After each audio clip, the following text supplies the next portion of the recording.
좋아요, 구독!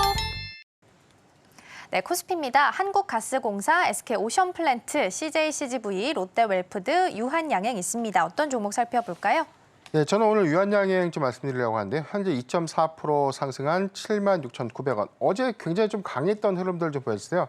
장중 19.6%까지 급등을 했다가 일부 상승폭을 좀 되돌렸지만 오늘도 견고한 흐름을 좀 보여주고 있습니다.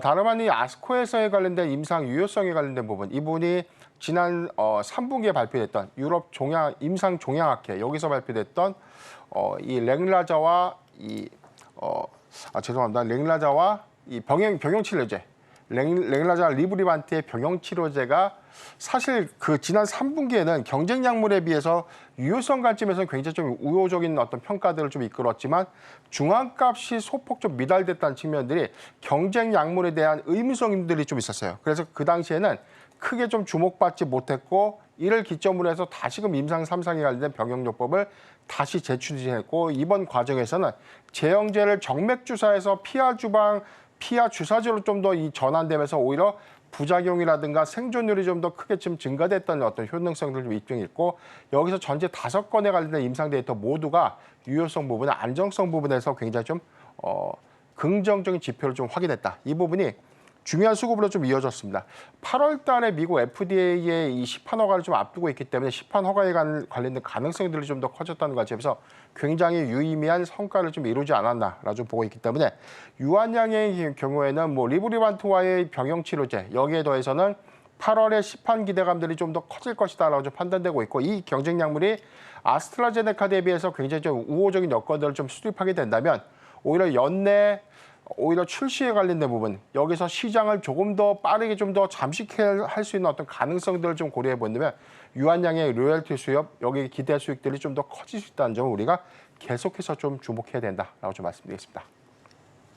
네, 병용요법도 말씀을 해주셨습니다. 리브리반티랑 랭라자가 함께 좀 병용요법으로 하게 되면 피하에 투여했을 때 5시간 걸리던 게 7분으로 정말 확 줄어든다고 합니다. 이 데이터도 계속해서 잘 나오고 있으니까요. 함께 보시면 좋겠습니다. 이어서 코스닥 시장도 함께 확인해 보시죠.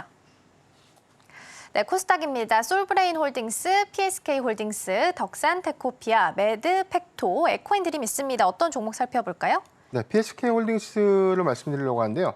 최근에 주가 흐름들 투자주의까지 계속해서 좀 부각이 좀 되면서 주가 좀 거침없이 좀 상승을 했고 오늘도 역시 52주 신고가를 좀 경신을 했는데 사실 HBM 반도체 장비에 관련된 모멘텀들이 계속해서 좀 부각됐음에도 불구하고 PSK 홀딩스가 좀 이후에 수급이 좀 더 크게 좀 반영되고 있는 흐름들은 이 글로벌 이 반도체 3사에 모두 다 장비를 좀 공급한다는 이력입니다.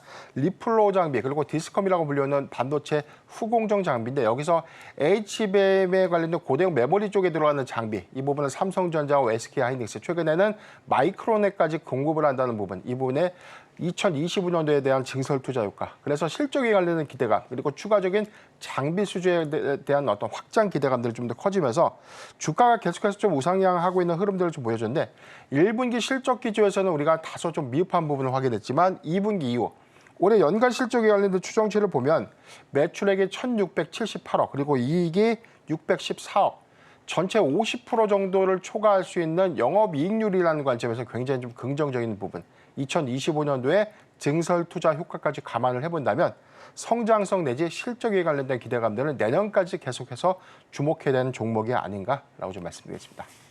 좋아요, 구독!